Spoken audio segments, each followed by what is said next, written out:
Оп, продължаваме, уважаеми. Не видяхте Стефан как скача тук в ефира. Уважаваме, продължаеми, също мога да кажеш. Вместо продължаваме, уважаеми.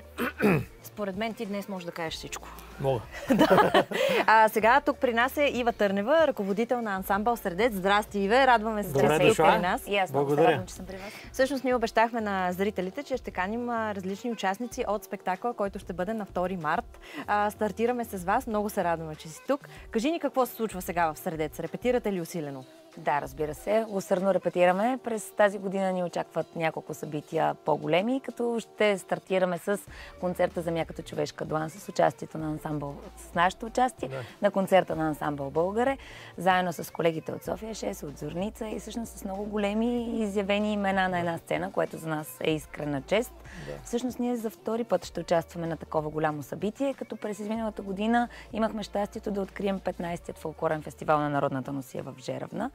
През тази година ни предстои да направим една приказка от нашата програма, която е така в няколко години. Планираме да направим приказки за различните фолклорни области. През тази година ни предстои приказка за Тракия. До сега реализирахме приказка за Севера, приказка за Добруджа също така реализирахме и отидахме в областта на Тракия. Работим с колеги като господин Велизар Василев от ансамбъл Тракия, с Марио Егов от ансамбъл Странджа беше при нас. Всъщност точно този понеделник беше при нас. И имаме честа като самодейци да се срещнем с професионалисти от тези области, което за нас е голяма привилегия. Самодейци, ама вие сте си професионалисти. Направо на една нога. Стараем се да държим високо художествено ниво, както като танци, така и като изпълнение на танците. Доста усилия костват, тъй като хората, които танцуват при нас, са хора, които работят. Дневни смени, различни смени. Тяхната професия. Тяхната професия е друга. Ние репетираме 2 или 3 пъти седмично. Съответно, това коства доста старания от тях в тези 2 часа, в които са в залата, за да могат да бъдат поне наполовина толкова еднакви, колкото ни професионалисти, които са на работа всеки ден. Един спектакъл, мисля, че беше за Северна България, точно приказка за Северна България. Беше приказка за Северна. Дойдох да го гледам, там бяха преплетени 3 поколения. Знаеш за кои 3 поколения ти говоря в момента. Беше много интересно за мен да видя баба, майка и дете на една сцена. 3 поколения сред изпълнителите. Да. И 3 са танцорки на ансамбъла. И 3 са танцорки, които сега от тук искам аз да поздравя специално. Сега в следващото за Тракия приказката, какво е замислено? Ще ни открехнеш ли малко вратата? Съвсем малко ще ви открехна вратата, защото все още някои неща са ни в много детайлен проект и искаме да е по-иновативно този път, малко по-различно. Мислим да вкараме и едно съчетание с съвместна работа с един клуб по спортна акробатика, който е ЦСК, защото те правят много интересни съчетания, които са на българска народна музика. Отново, разбира се, ще вкараме 3-те поколения, тъй като в нашия ансамбъл имаме танцори от 5 годишна възраст до 55 годишна възраст и всички те репетират по график през цялата седмица, като също така детско-юношеският ни ансамбъл тази година прави 10 години. И аз съм от 10 години ръководител на ансамбъла. Всъщност тази година става точно 10 години. Значи, ето честит празник. Да, благодаря. Заедно ще имате юбилей. Да, абсолютно. Заедно с децата и ние ще имаме юбилей. И се надяваме да успеем да направим едно красиво съчетание, както между песенния фолклор, така и нашият фолклор и да вкараме малко по-различен елемент, който тип спектаклите на Нешка Робева да покаже фолклора в една друга посока, която да докосне повече младите хора. Малко да се актуализира. Граница, Знаем. Съвсем лек ще е елемента. Ние сме си традиционен фолклорен ансамбъл. Ние не танцуваме други танци, освен фолклорни танци. И съответно гледаме много плътно да спазваме традицията, фолклора като цяло. Но в същото време аз лично съм на мнение, че фолклора трябва да се развива.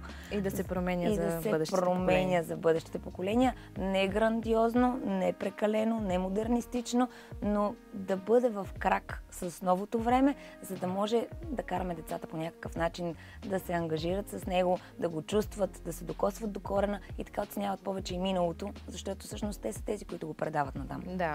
Да. Аз тук Стефан ми е обещал да научи 2 хора. Ама Ива каза от 5 до 55, за мен е късно вече.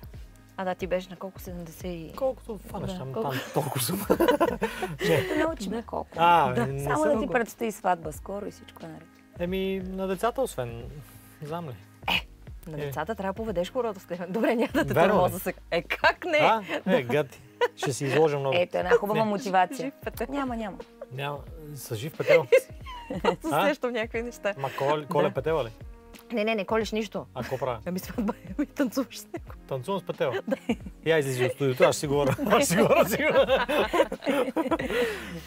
Каза, че вече 10 години ръководител на състава, уточнихме това, че освен администрацията означава и практическото ръководене. Да. Всъщност тези приказки, с които за Дани си говориме, голяма част от танците вътре са създадени от мен и моя съпруг. Супер. Да. Обаче това, че са полупрофесионалисти, така да наречем, членовете на колектива, на състава, не ти ли коства много нерви и така влияе ли това на текучеството? Едни и същи хора ли са? Шарени са ни хората. Да. Имаме хора, които танцуват от повече години, наколкото съм аз. Да. 22-3, примерно. Повече. Имаме хора, които танцуват наистина повече от 20 години. Всъщност, ние там сме доста така, като едно голямо семейство, преплетени. Нашите деца, щем не щем, водим ги там. Те прекарат голяма част от времето си. За тях това е нещо напълно нормално да ходиш на танци, нали, да танцуваш. Коства доста, по-скоро коства на старите танцори повече в интерес на истината, защото неща, които сме учили, чистили, правили така, че да излежат на професионално ниво, заминали по-големи концерти, в момента, в който дойде някой нов член на ансамбъла, целият този процес започва от начало. Дани е запозната също така, че както и при тях, така и при нас. Просто при нас текучеството е малко по-голямо. Но разбира се, ние за нашите подготвителни групи, за хората, които влизат тепърва в ансамбъла, правим отделни репетиции, с които да им покажем по-съществените елементи, и така нататък. После, разбира се, ги хвърляме в ансамбъла, за да може да оцелеят. Който оцелее, продължава. Който оцелее, продължава. Изисква се желание, хъс, мотивация, най-вече желание и хъс. Оттам нататък качествата се градят с времето, стига да чуваш музиката. Ако не чуваш музиката, и ти нямаш шанс да водиш. Така е, хубаво е да имаш слух и да имаш и ляв и десен крак, нали? Защото сме свидетели на доста с по 2 леви и не се получават нещата. Аз като слушам как е структурирана тази организация, значи мен директно в ансамбъла. Подготвителни групи, това ти са за аматьорите. Между 13 и 18 години, нали? Сега малко по-нагоре ще ме сложиш, може и като ръководен кадър. Нали? Директно на сцена си ти, според мен. Ама ръководен кадър не е ли леко в страни? И така леко си тактувам и казвам ти там не, ти не. Къде ще ти представя си с 18 годишни да танцувам на сцена? Не, но пък виждам твоята енергия, как би могъл да преподаваш между 13 и 18 години. Ние ги готвим тази година за топ 10, за един от конкурсите и е наистина огромно приключение. Това са деца, които пораснаха при нас в общи линии и в момента между 13 и 18 може да си представиш как ги тресе пубертета, но пък децата много се стараят, така че заслужава си. Излизаш изморен, потен, повече от тях, от репетиция, но пък удовлетворен. Нервите изпилени. Аз искам да ви поздравя, защото миналата година направихме един общ танц, който беше между няколко ансамбъла. Това беше КТ, на държавния ансамбъл на Георги Андреев, който поздравявам сърдечно за цялото му творчество и цялата музика в България. Искам да ви поздравя за тогава, защото много бързо и наистина професионално се справихте с задачата. Надявам се, че тази година отново ще бъде такава емоцията между нас. Да, и ние за това се надяваме. За това и откликнахме с такава радост, когато говорихме с господин Димитров по повод концерта на 2 март. Всъщност миналата година на вашия юбилей, точно на 6 октомври, когато играхме този танц, беше въпреки, че танца е само 4 минути, усещането на тази сцена беше невероятно. Това беше най-хубавия момент. Беше страхотен момент. Самото свирене на държавния ансамбъл, участието на Българе, на София 6, на Зорница, даде такава емоция за тези 3 минути на сцената, че всъщност нашите танцори до ден днешен говорят, че това е една от най-големите емоции на голяма сцена, въпреки краткото време, което са прекарали там. А за Жеравна, как се чувствахте? Жеравна беше... На мен ми беше първото ходене на Жеравна в интерес на истината. Да, за 15 години. Заведах си и децата даже, въпреки че танцувахме, нали, имахме ангажимент към самият фестивал. Емоцията е невероятно голяма там. Аз не го очаквах. Аз не обичам такова голямо сборище от хора по принцип. Само че в момента, в който влезеш вътре и някак си те завърта една еуфория, енергията между хората се усеща. И паленето на огъня на мен ми е любимия момент. Нали? Просто самото самата тържественост, която придава този огън и всички тези българи там на едно място отишли, независимо за какво, всеки си намира това, което е отишъл да намери. Просто е много хубаво. И беше наистина много, много яко. Нашето участие на сцената беше много яко. Да видиш всичките тези светещи хора нагоре на тази поляна, нали, с тези свещички в ръцете, внасят един кеф в танца, който на сцената не можеш да видиш, защото прожектора свети в очите и не виждаш хората срещу теб. Там няма го прожектора в очите, има светлинки и хиляди хора. И вие сте открили всъщност фестивала, така? Да. Виж колко готино и това е отговорно. А ти се занимаваш с организацията по паленето на огъня? И с откриването, с всичко. Да, беше човек оркестър. Даниела Жеравната.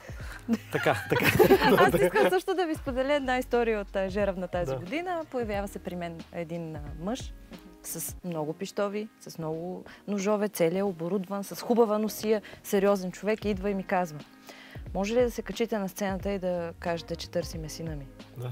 И аз казвам: да, няма проблем. Това се случва редовно, намираме веднага децата. И аз казвам: знаете ли, качете се с мен на сцената, защото той ще ви види и веднага ще тръгне в тази посока. И той, като ме види, няма да тръгне в тази посока. И аз казвам: нищо, ще се кача. И аз казвам: добре, спокойно, сега ще го намерим. И казвам: на колко е? И той: 30. На 3. И аз: добре. И се качвам на сцената и казвам: търсим така. Еди кой си? И цялата поляна замръзва. Да. Никой не реагира, всички гледат към сцената. Аз казвам какво правим и какво търсим. И всеки почва да се оглежда и в един момент, най-края, в дъното, вече до гората, много далече, се гръмва с няколко пушки. Обръщам се към баща ти. Намери го. И беше много готино, защото после видях и детето. Детето беше също запасано, така, оборудвано и сериозно дете на 3 години си имаше характер. Нека. След като се отлъчва на 3 години. Да. Ива, искам да те попитам, сигурно те изпреварих, ще ме извиниш, обаче, понеже каза, че тая българщина и въобще тая атмосфера много зарежда, естествено е нормално, този фестивал никак ли не е предназначен за чужденците? Напротив. Международен е как? Напротив, точно чужденците всъщност могат да усетят до... Да. Знаеш ли, чужденците, понеже български труден ни е езика, каквото и да си говорим. Рядко някой идва от чужбина и говори български език.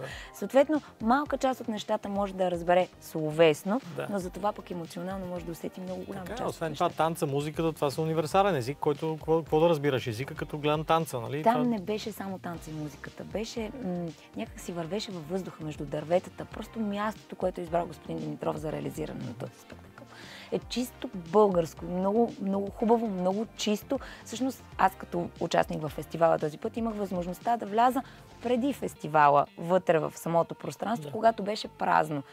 Носеше някаква магия това място. Местността Добромерица. Самата местност носеше някаква магия, която после като се напълни с всички тези хора, се умножи по 10 000. Защо? Какъв е въпросът ти за чужденците? Че не могат да влязат вътре? Аз не знам дали не могат да влязат, но не е ли нормално на тия събития да има и много чужденци? Защото за тях това е атракция. Сега Абсолютно, да. Ние се припознаваме. Ти казваш, че миналата година за първ път си е посетила като участник, въобще не си била като зрител, като гост. Аз пък никога не съм бил. Нито като участник, нито... Исках като участник няколко пъти, Даниела ме спираше и аз казвам и като гост тогава как да дойда. Не мога сега нещо с директора, ако радиме Светлио Дидо. Тук от календара. Познаваш ли лицето? Да, разбира се. Виждаш ли къде сме го? Да. Тази година ще бъдеш и част от Жеравна. Ще бъдете ли със Сърдец? Като участници не, но мислим да се разходим. Да присъствате. Да, да присъстваме. Разбира се, този път ще вържа здраво малката си дъщеря, защото също като този господин, моята е доста своенравна и я загубих във Варна веднъж. И то през изминалата година. Тя сега е на 5, беше на 3,5, когато я загубихме във Варна, в един мол, огромен. Но тя е много комуникативна, отишла, запознала с 2 човека, завели на информация и всичко беше наред. Но пък в Жеравна я бях вързала за сестра и плътно и така ходих. Това не го казва. Ще го изрежем за повторението, защото... Добре. Интересно в Жеравна да не се затрива с воеводския син.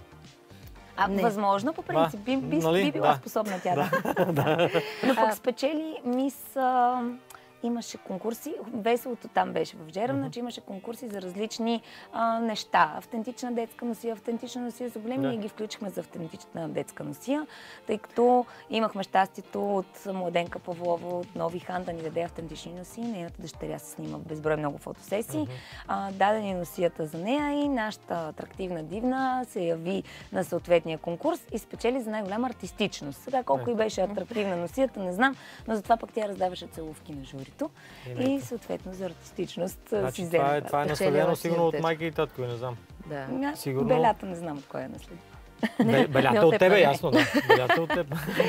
Иве, благодарим ти. Ще се срещнем на 2 март. На 2 март на спектакъла. На НДК спектакъл от 8 часа. Много ще се радваме. Заповядайте на всички зрители да дойдете, да усетите емоцията.